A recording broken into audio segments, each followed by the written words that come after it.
একটা প্রশ্ন আছে। একটা জিনিস গত পরশুদিন সচিবালয়ের মধ্যে বলা হয়েছে অন্তর্বর্তীকালীন সরকারে যারা আছে এখানে হাজার হাজার কোটি টাকা লুটপাট হয়েছে, এটার প্রমাণ আসিফের কাছে আছে।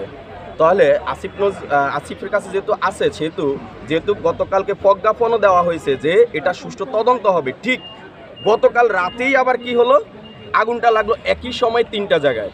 তো আমি যদি একটু দেখি এই 3টা জায়গায় আগুন লাগার পেছনে ফ্যাসিস্ট শেখ হাসিনা এবং স্বৈরাচারের দোসররা এখনও প্রত্যেকটা সেক্টরে এখনও বহাল আছে। শুধু তাদেরকে বদলির মাধ্যমে সংস্কার করা সম্ভব নয়। আমরা যদি দেখি সচিবালয়ে যেহেতু যারা তদন্ত কমিটিতে আছে বর্তমানে, তাদেরকে উপর চাপ প্রয়োগের পরপরই কিন্তু এই আগুনের সূত্রপাত শুরু হয়। আমরা যদি দেখি গতকাল 1টা থেকে 2টার সময় অফডে ছিল, যেহেতু আগুনটাও লেগেছে, এখান থেকে ফায়ার সার্ভিস আসতে সর্বোচ্চ 10 থেকে 20 মিনিট লাগে, যেহেতু কাছাকাছি। এখানে 6 ঘন্টা কিভাবে লাগে? তো পূর্ববর্তী আমরা দেখছি শেখ হাসিনা স্বৈরাচারের সময় যে কোনো তদন্তের জন্য 6 দিন, 1 মাস, 6 মাস এভাবে লেগে 16 বছরও চলে গেছে, কোনো তদন্ত হয় নাই। ঠিক এটা যে সিসি ফুটেজগুলো আছে সচিবালয়ের আশেপাশে, কারা বের হয়েছে, কারা ভিতরে ছিল, এই তদন্তটার মতো 2 নম্বরই হবে, এটা 100%।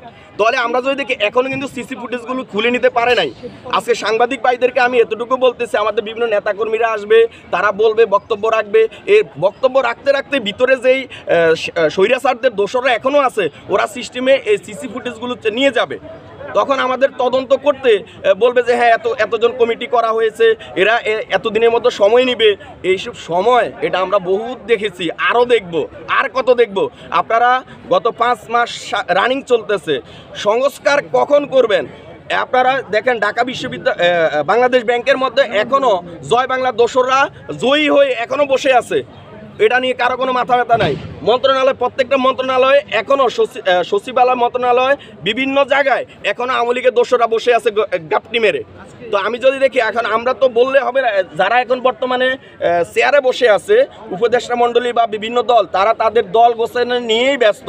এই দিক দিয়ে কিন্তু ভারত এবং বাংলাদেশে যারা আছে আওয়ামী লীগের দোসররা, ওরা কিন্তু একটার পর একটা বাংলাদেশের বিভিন্ন জায়গায় ডাকাতি শুরু করছে। ডাকাতির নামে বিভিন্ন জায়গায় মিডিয়া এদিক ওদিক নিয়ে যাচ্ছে, এদিক দিয়ে বিভিন্ন গুরুত্বপূর্ণ নথিগুলো পড়িয়ে দিচ্ছে। তো এটা থেকে আমাদের বেরোতে হলে আমাদের উপদেষ্টাদেরকে আরও সচেতন হতে হবে। আপনারা দলের পিছিয়ে না করে আগে দেশটাকে সংস্কার করেন।